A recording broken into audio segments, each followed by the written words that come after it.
Okay, so we're going to be looking at murder today, in case you hadn't seen by the huge title there. And this is just a basic rundown of all the elements you need to know for the A2 exam. So first of all, a really important part would of course be a definition. And that is known as the unlawful killing of a reasonable person in being under the Queen's peace with malice aforethought, express or implied. And this was defined by Sir Edward Coke. Hence, there is a picture of Diet Coke. I haven't just gone completely mad. Okay, so when outlining murder in an exam question, you would need to first of all address the actus reus, and that's the physical act of the crime itself. If you don't know that, then you should probably go and look at that, because that's just basic AS stuff. Okay, so the first element is unlawful killing, which can be an act or omission. So obviously that's referring to the contractual duty, to where you have a contractual duty, or where you have a contractual duty to act, that kind of thing. And the next thing, the defendant has to kill a reasonable person in being. And a couple of cases that address where it might be a bit skewed as to whether a person is a reasonable person in being or not is a case where the victim is a brain dead person, or a person, so say a person in a coma, etc. So in the case of steel, hence the pictures of the steel pipes, just as a reminder, there was a brain dead person obviously who'd been killed while in the hospital, and it was under sort of argument whether they were considered a reasonable person in being or not. And it was in fact found that no, a brain dead person in that case was not a reasonable person in being. And the same goes for a fetus. In the case of AQ reference number 3, 1994, a fetus is not found to be a reasonable person in being, so a person could not be convicted of murder for, say, punching a pregnant woman in the stomach and unfortunately killing the child growing inside of her, because the fetus, because it's not considered a child. Obviously there'd be some repercussions for that, but not murder. And it also has to be under the Queen's peace. Hence my picture of a creepy looking queen. I thought it was quite important that she looked a bit creepy, because we are doing about murder after all. Okay, causation comes back pretty much every offence we look at. Causation always pops back up. It's like a warm friend inviting you back in, because you know it. Everyone knows the rules of causation. I'm just going to quickly run through them and the cases that go with them. First of all is factual causation, and that's obviously whether the victim is in fact guilty of the crime. So to find that, we use the but-for test, and that's why I've got a little picture of milk there, because the but-for test was established in the case of R.V. White, and that was where a son dropped some cyanide or poison, I'm not sure if it was cyanide, into his mother's drink, and hoped to poison her with it. How lovely. So yeah, there was that.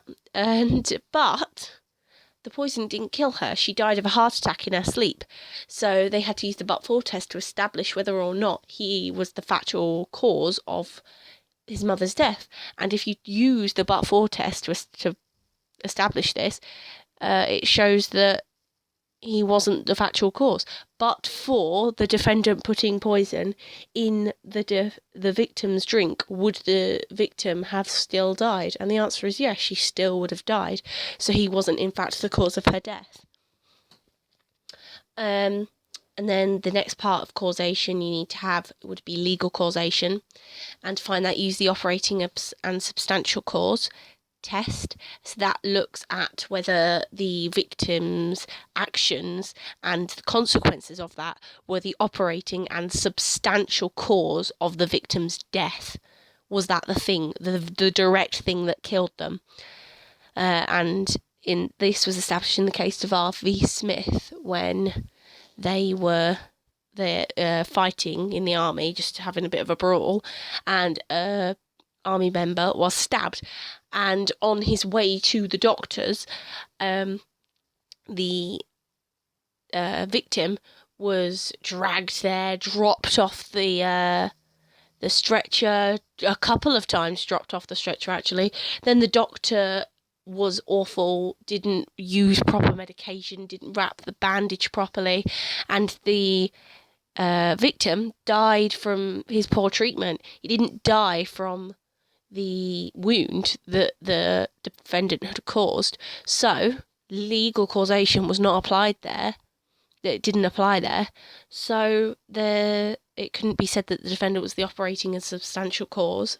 So they didn't have causation. So they couldn't be guilty of the murder, which was great for the defendant.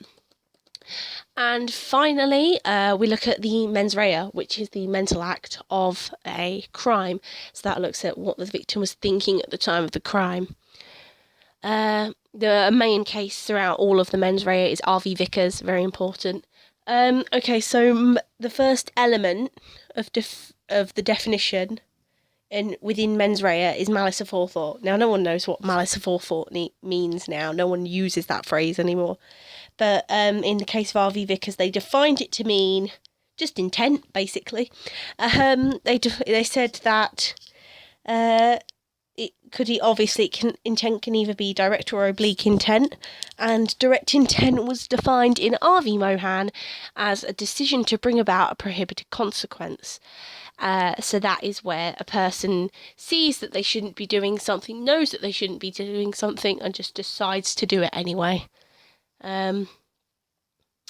Yes, and then the other part is oblique. So if the defendant didn't have direct intent, then they might have oblique intent, which is where they didn't make a decision to bring about the consequence, but they knew that there was a consequence for their actions, and that they shouldn't be doing it all the same, but they didn't know the exact consequence.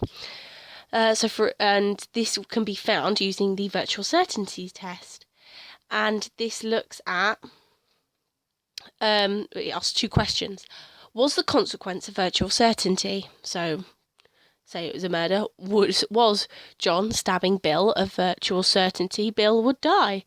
Yes, obviously. No, if he stabbed him in the heart 30 times. Is it a virtual certainty he would die? Obviously. And was the D aware of this? Well, if John was of sound mind when he did it, yes. But say John had severe learning difficulties and he had been goaded, and say Bill was not a very nice person, etc., etc., there may not be oblique intent there. So, or there may be some defence there. It's not certain that their consequence would cause the action in the victim's mind. So it's what happens in the victim's mind. Mens rea can be very much subjective rather than objective. So in oblique, the virtual certainty test, this was established in R.V. Woolen. And in R.V. Woolen, unfortunately, a man got angry with his baby who just kept crying and crying and crying, and he threw his baby. And so the virtual certainty test was established through this. They're saying, was the consequence of the baby dying a virtual certainty of him throwing it across the room? So of course it was. And was the D aware of this? Even if he was angry, he still would have been aware of this. So the virtual certainty test applied there, so that we were able to find intent for what he'd done. To express, this means it's express or implied. So express means intent to kill, as in the defendant looked at John, they didn't like him, they didn't want him to live anymore, they took out their gun and they shot him in the head. That is intent to kill, quite obviously there. And then R.V. Vickers defined implied to mean intent to commit GBH, and GBH is grievous bodily harm. Grievous bodily harm was defined in DPP v. Smith as really serious harm. So, say the defendant looked at John, he looked at him across the room, He was doing that smug smile he always has. Defendant doesn't like John very much at all. So he goes over to John and he takes his head by the back of the hair and he smashes his head down on the table. He's like, I've had enough of you, John. Shut up.